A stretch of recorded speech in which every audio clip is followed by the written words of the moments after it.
कर रहा है। 23 से 25 अक्टूबर का वक्त चक्रवात डाना के लिहाज से ओडिशा के लिए काफी ज्यादा खतरनाक हो सकता है। लेकिन सिर्फ ओडिशा ही नहीं, ये तूफान कई और राज्यों में तबाही मचा सकता है। वो राज्य कौन से हैं जहां डाना को लेकर अलर्ट जारी कर दिया गया है? कहां इस चक्रवात का लैंडफॉल? सबसे पहले ये जान लीजिए कि इस चक्रवात के खतरे को देखते हुए 178 ट्रेनें कैंसिल कर दी गई हैं।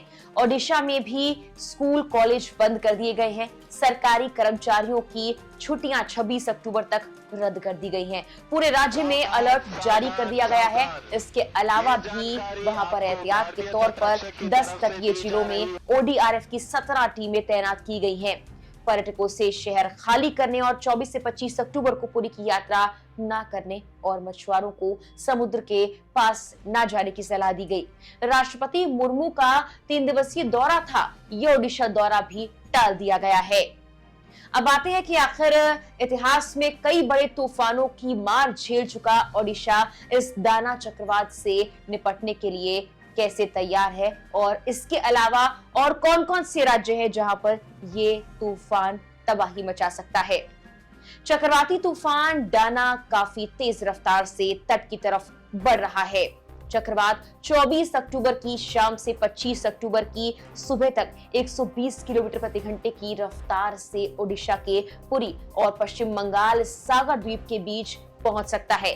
इसको लेकर मौसम विभाग ने अलर्ट जारी किया है। इन दोनों राज्यों की टेंशन बढ़ गई है। भारतीय तटरक्षक बल ने मंगलवार को कहा कि वो हाई अलर्ट पर है और उसने चक्रवाती तूफान से उत्पन्न होने वाली किसी भी आकस्मिक स्थिति से निपटने के लिए पूरी तैयारी कर ली। अपने जहाजों और विमानों को भी तैनात कर दिया है। लगातार लोगों को एडवाइजरी भी जारी की जा रही है। ओडिशा के पुरी और पश्चिम बंगाल के सागर द्वीप में तूफान का लैंडफॉल होगा। भारत मौसम विज्ञान विभाग यानी आईएमडी के महानिदेशक मृत्युंजय महापात्रा ने यह कहा कि पुरी से लेकर पश्चिम बंगाल तट तक पूरे पूर्वी तट के चक्रवाती तूफान डाना से प्रभावित होने का अनुमान है।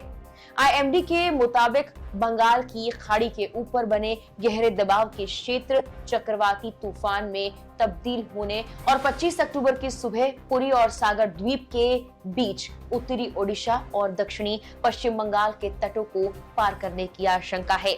इस दौरान 100 से 110 किलोमीटर प्रति घंटा की रफ्तार से तेज हवाएं चलेंगी जो 120 किलोमीटर प्रति घंटा तक पहुंच सकती हैं। चक्रवात डाना से ओडिशा के 14 जिलों के सबसे ज्यादा प्रभावित होने की आशंका है।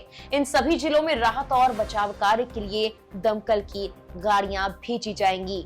इसके अलावा पश्चिम बंगाल में 24 और 25 अक्टूबर को पूर्व और पश्चिम मेदिनीपुर, दक्षिण 24 परगना और झारग्राम जिलों में 1 या 2 स्थानों पर भारी से बहुत भारी बारिश होने की संभावना है। मौसम विभाग ने ये भी कहा है कि 24 और 25 अक्टूबर को कोलकाता, हावड़ा, हुगली, उत्तर 24 परगना, पुरुलिया और बांकुड़ा जिलों में भारी से बहुत भारी बारिश हो सकती है।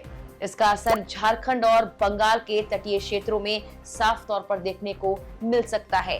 यानी कि कई राज्य हैं जो इस डाना तूफान से प्रभावित हो सकते हैं। जाते जाते आपको ये बताते हैं कि आखिर इस डाना का मतलब क्या है। डाना नाम का मतलब अरबी में उदारता होता है और इस बार इस चक्रवात का नाम दिया है कतर ने।